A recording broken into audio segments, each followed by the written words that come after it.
ঈদের দিন বিকালবেলা সবাই ঘোরাঘুরি করবে, আমি ঘোরাঘুরি করবো না, এটা কখনো হতে পারে না। বিকালবেলা কোথায় গিয়েছিলাম এবং কি করলাম সম্পূর্ণ থাকবে এই ভিডিওতে। আসসালামু আলাইকুম। আজকে আমরা এমন একটি জায়গাতে আসছি, তো এটাকে আটাপাড়া ব্রিজ বলা হয়। আর সারা বছর এখানে ভিড় না থাকলেও ঈদের সময় অনেক বেশি একটা ভিড় থাকে। এই ব্রিজে সারা বছর মিলে 2 ঈদেই একমাত্র ভিড় হয়, তাই তো সবাই দূর দূরান্ত থেকে চলে আসে এই ব্রিজটি দেখার জন্য। সারা বছর নদী যেমন তেমন থাকলেও এই সময়টিতে এসে নদী অনেক ভয়ঙ্কর আকার রূপ ধারণ করে, আর এই ভয়ঙ্কর আকার রূপ ধারণ করার সৌন্দর্যটা দেখতে অনেকেই ভিড় জমায়। আটাপাড়া ব্রিজে সারা বছর যদি ভিড় নাও থাকে তো কমপক্ষে এই ঈদের সময় এই জায়গায় অনেক ভিড় থাকে, অনেক, যেটা বলার বাইরে।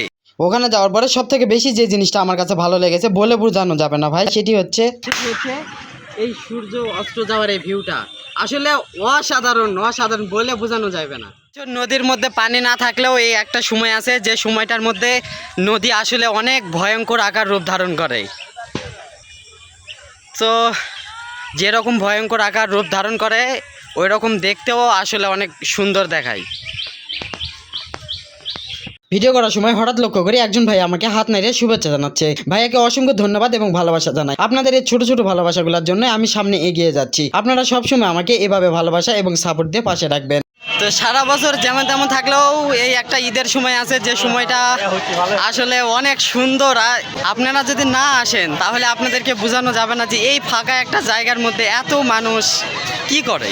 নদীর উপর থেকে নিচের ভিউটি নেওয়ার জন্য আবারও চলে আসলাম ব্রিজের উপরে। উপর থেকে নিচে দেখতে আসলে অনেক সুন্দর। তো আজকে ভিডিওটা এই পর্যন্তই। আমার সঙ্গে এতক্ষণ পর্যন্ত শাকিল ভাই ছিলেন, শাকিল ভাইকে অসংখ্য ধন্যবাদ জানাই এতক্ষণ আমার সঙ্গে থাকার জন্য। তো আপনাদেরকে অসংখ্য ধন্যবাদ এবং সকলে ভালো থাকবেন, সুস্থ থাকবেন। আল্লাহ হাফেজ।